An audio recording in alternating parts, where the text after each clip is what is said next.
I got home from a business trip and noticed my slippers were still wet. I asked Mary if we'd had anyone over. She froze for just a second, then laughed it off. Come on, you know I'm terrible with people. I just like quiet weekends at home. Isn't that what you always said you loved about me? That I'm so low maintenance? I gave her a vague smile and waited until she left to go shopping. Then I went through the apartment, room by room. Someone had used my razor. A pair of pajamas in the closet had been worn. But the kicker? The box of condoms in the nightstand was completely empty. 2 days, 12 condoms. Guy had stamina, I'll give him that. I swallowed my anger and pulled out my phone. Get me all the security footage from our building for the past 2 days. And keep it quiet. Next day at work, the footage was already in my inbox. I clicked it open and scrubbed through. Clear as day. Time stamped down to the second. Starting 3 days ago, some guy had been coming and going from my place. A lot. The last clip was from an hour before I got home. The elevator opened. He stepped out with his arm around Mary's waist. They stopped right outside our door and kissed. Long, slow, the kind of kiss where you can't tell where one person ends and the other begins. Mary's hand slipped inside his coat. I'd never seen her like that. So eager. So hungry. I knew exactly who he was. Dean Gilbert, Mary's new assistant. I'd seen his resume. 25, fresh back from some program overseas. 6'1", with the kind of face that gets you places. The video froze on him kissing her neck. I closed the window and leaned back. That's when someone knocked. 2 quick raps. Come in. The door opened, and there he was, Dean Gilbert, in a fitted light gray suit that showed off his height, every hair in place. His eyes had that cocky confidence you see in young guys mixed with something lazier, almost smug.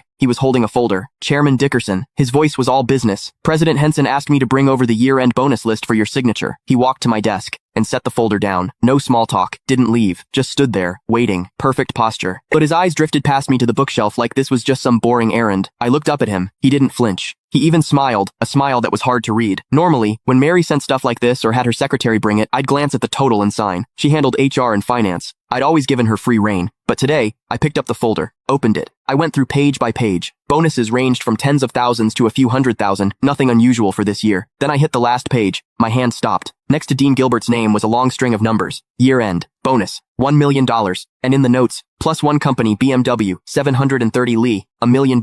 A BMW 7 Series, for an assistant who'd been here less than 6 months. I stared at that number for 2 seconds. Then I looked up. Dean was watching me. That little smile had gotten bigger, and there was something in his eyes, now impatience. Chairman Dickerson, is there a problem? His tone was still polite, but there was an edge, a push. Miss Henson is waiting to head out. He made sure to emphasize those last words. I picked up my Mont Blanc pen and uncapped it. The tip hovered over the signature line. Didn't touch down. Mr. Gilbert, you've been with the company about 5 months now, right? My voice gave nothing away. 1 week shy of 5 months. Quick answer. Smooth. I said nothing. I signed. Thank you, Chairman Dickerson. He took the folder back, flipped to check my signature, then closed it. And right as he turned to leave, I caught it. Click the link in my bio to get the full story for free.